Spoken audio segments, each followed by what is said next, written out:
Méditation du 23 août. Tolérance. Certes, le vin est traite, l'homme hautain ne reste pas tranquille. Il élargit sa gorge comme le séjour des morts. Comme la mort, il est insatiable. Il attire à lui toutes les nations, il assemble auprès de lui tous les peuples. Habakkuk 2, verset 5.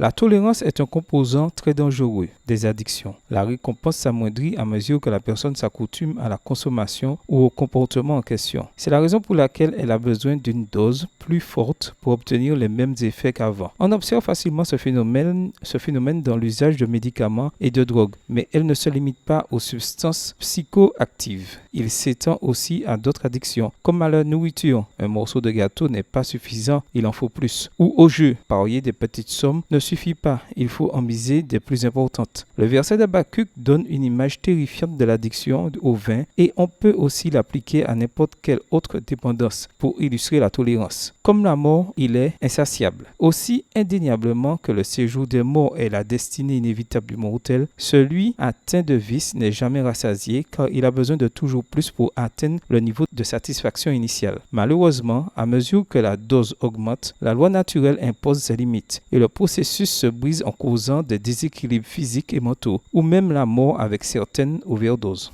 On peut aussi appliquer ce concept à l'aspect moral de la vie. La violation constante de principes ou la répétition d'un péché peut aussi être la cause d'une tolérance. Dieu nous a donné une conscience pour que nous évitions les chemins qui nous séparent de lui. Mais par des violations réitérées, nous pouvons en arriver à ce qu'elles soient cautérisées. 1 Timothée 4, verset 2, version Darby. C'est-à-dire en arriver à la faire taire pour qu'elle ne nous dérange plus. Les Saintes Écritures nous présentent l'exemple accablant d'Hérode. Quand Salomé, fille d'Hérodiade, sa belle-sœur et maîtresse, lui a demandé la tête de Jean-Baptiste et qu'il a dû tenir sa promesse. Des mois plus tard, cependant, quand il a jugé Jésus, sa conscience avait déjà disparu. La conscience d'Hérode était maintenant beaucoup moins sensible que lorsqu'il avait reculé des fois en entendant Hérodiade lui réclamer la tête de Jean-Baptiste. Pendant quelque temps, il avait senti les aiguillons du remords, mais sa vie licencieuse avait de plus en plus affaibli son sens moral. Extrait du livre Jésus-Christ, chapitre 77, page 659, livre écrit par Ellen G. White. Renouvelons aujourd'hui notre intention de rester fidèles au Seigneur Jésus. Prions pour ne pas franchir le pas de la tolérance du péché qui peut finir par cautériser notre conscience, la rendant insensible à la voix du Seigneur. Bonne journée à vous et que le Seigneur vous bénisse.